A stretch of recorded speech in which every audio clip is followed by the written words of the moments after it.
Hello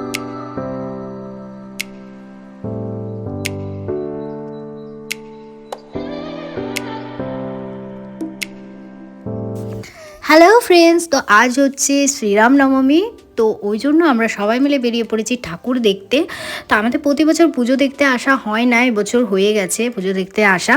সবাই মিলেই বেরিয়ে পড়েছি। আর এখন ঘড়িতে 7টা বাজছে, তো আমরা একটু বসে চা খেয়ে নিচ্ছি। তারপর 7:30টার দিকে আমরা চলে যাব মন্দিরে, ওখানে যজ্ঞ হবে। তো যজ্ঞটা সব কিছুই তোমাদের সাথে শেয়ার করব। তো তোমরা দেখতে থাকো যে আজকে কি কি করছি। কিভাবে তুই জোগাড়টা করে দিচ্ছ ওকে 10,000 টাকাটা? পকেট থেকে দিচ্ছে, পকেট থেকে দেবো তো, পকেট থেকেই দিবে। মানে এ করে নিবি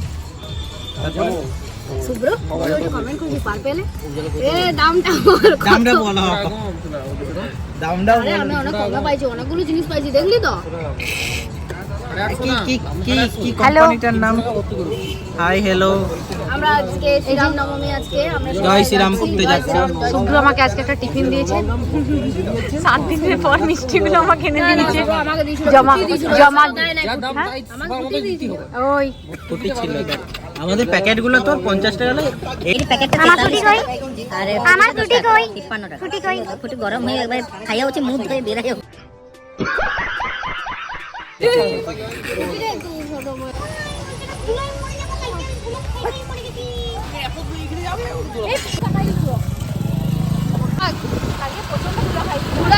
তোর বিয়া করার এনার্জি বাড়বে। তো এখানে আমি গাড়িতে অনেক কিছু তোমাদের সাথে শেয়ার করতে করতে যাচ্ছিলাম, মানে কথা বলতে বলতে যাচ্ছিলাম, কিন্তু এত বেশি আওয়াজ হচ্ছিল যে ওই ভয়েসটা আমি দিতে পারলাম না। তো এখানে আমি, শুভম আর মিতালি, আমরা 3জন মিলে যাচ্ছি। আর বাকি শুভ্র ওরা তো আগেই চলে গেছে, ওদেরকে আর দেখতে পাওয়াই যাচ্ছে না, ওরা এত স্পিডে গাড়ি নিয়ে গেছে। তো আমরা ভাবছি যে এত মানে প্রচণ্ড পরিমাণে রাস্তায় ভিড় আছে, তো ভাবছি যে শুভ্রদের বাড়ি ওই সাইডেই, তো ওখানে গাড়িটা রেখে তারপরে আমরা হেঁটে হেঁটে যাব। আর অশেষও আসছে, তো অশেষের জন্য খানিকটাক্ষণ ওখানে ওয়েট করে নেব। তো চলো দেখতে থাকো ভিডিওটা। গাইস দেখতে পাচ্ছ ভিড়টা কি হারে, প্রচন্ড ভিড়। আমরা বেরিয়ে পড়েছি ঠাকুর দেখার জন্য। চলো তোমাদেরকে ঠাকুরটা দেখাচ্ছি। তো ফ্রেন্ডস, তোমরা আজকে ভিড়টা দেখতে পাচ্ছ, প্রচণ্ড পরিমাণে ভিড় আর সেই লেভেলের গরম ছিল ফ্রেন্ডস, কি বলবো তোমাদের। আমাদের এদিকে এত পরিমাণে গরম যে বলে বোঝাতে পারবো না। তো যাই হোক, প্রচুর ফুচকার দোকান বসেছে দেখছি, কিন্তু ফুচকা খেতেও মন যাচ্ছে না গরমের জন্য। আর তোমরা সবাই দেখতে পাচ্ছ যে আমরা ঠাকুর দেখতে বেরিয়েছি, কিন্তু একদম সিম্পল জামা পরে। কারণ হচ্ছে যে এত পরিমাণে গরম যে এই সব জামা ছাড়া মানে আমরা মানে ফ্রিভাবে ঠাকুর দেখতেই পারতাম না। আর তোমরা দেখো ভেতরের অবস্থা, প্রচণ্ড ভিড় থাকে এখানে মেনলি এত ভিড়টা থাকার কারণ হচ্ছে এখানে যজ্ঞটা দেখতে সবাই আসে। তো আমরাও এসেছি। তো যজ্ঞ দেখার জন্য এত পরিমাণে ভিড়। আর মন্দিরটা কিন্তু খুব সুন্দর করে সাজিয়েছে, মানে আশ্রমটা দারুণ করে সাজিয়েছে, মন্দিরটাও সুন্দর করে সাজিয়েছে। তো চলো তোমাদের সাথে এবার দেখা হচ্ছে মন্দিরের ভিতরে গিয়ে, মাকে দর্শন করতে করতে তোমাদের সাথে কথা বলবো। কথা না বললেও আর কি, মানে এত ভিড়ে আর কি কথা বলবো। তো ওখানে গিয়ে তোমাদের সাথে দেখা হচ্ছে। তোমরা দেখতে পাচ্ছ এতটা ভিড় ঠেলে আমাদেরকে ভিতরে যেতে হবে।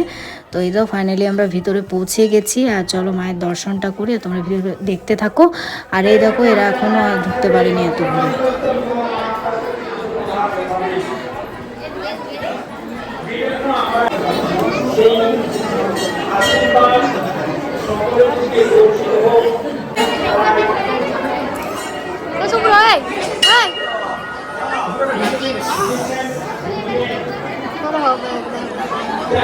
পড়াতে যায়, তাদের ঘরে অনেকগুলো লিলিপুট আছে, তার মধ্যে এইটা একটা লিলিপুট, মাঝারি লিলিপুট আর কি, ছোটটাও নয় বড়টাও নয়। তোমরা দেখতে পাচ্ছ স্বামী প্রণমানন্দজির কাছে কতটা পরিমাণে ভিড়, মানে কত দর্শনার্থী। আমরা তো সুযোগই পাইনি ঢোকবার। তো এই যে আমরা এখানে ওয়েট করছি যে ওই জায়গাটা ফাঁকা হয়ে গেলে সবাই মিলে যাব। আর এখানে পুতু, ঋতু, তারপরে এরা সবাই কিন্তু এসেছে, এদেরকে দেখে নাও, মাও এসেছে।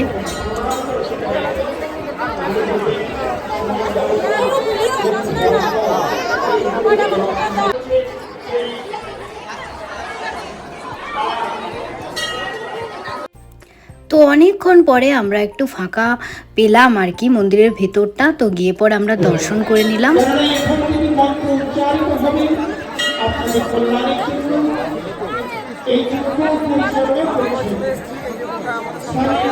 মোটা তো বলবি রে।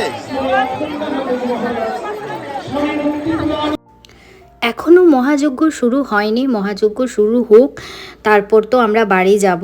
আর এত গরম দিচ্ছে কি বলবো ফ্রেন্ডস, এদের তো দাঁড়িয়ে থাকতে খুব মানে বিরক্তি লাগছে, আমি বুঝতে পারছি, কিন্তু কিছু করার নেই। যজ্ঞ না শুরু হলে তো আমরা কেউ বাড়ি যেতে পারবো না, কারণ যজ্ঞটা দেখে তারপরেই আমরা বাড়ি যাব। তো তোমরাও আমাদের সাথে দেখো যজ্ঞ। এই দেখো যজ্ঞ স্টার্ট হয়ে গেছে, দেখতে পাচ্ছ তোমরা।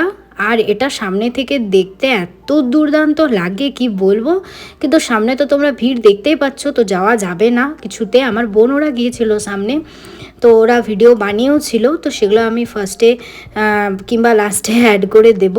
তো দেখে নাও তোমরা কত সুন্দর লাগছে যজ্ঞটা, মানে দারুণ লাগছে দেখতে। তো যাই হোক ফ্রেন্ডস, তোমাদেরকে আগেই বলে রাখি, আমার ভিডিওটা যদি তোমাদের ভালো লেগে থাকে তাহলে প্লিজ চ্যানেলটাকে লাইক এবং সাবস্ক্রাইব করে দিও, আর আমার পাশে থেকেও সবসময়।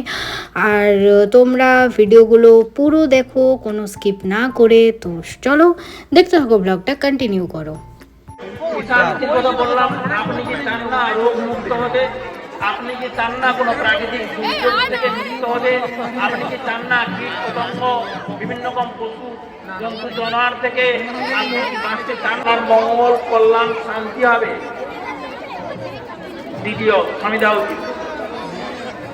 ওম সমিধাগ্নি শুভস্তত বয়স্ক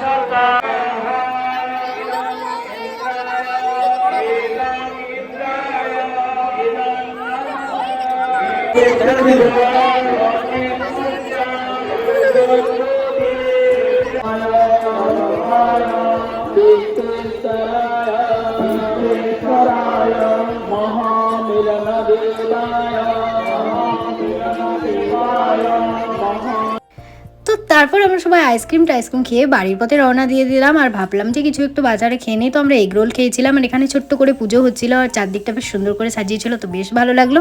তো সবাইকে tata, bye bye, good night.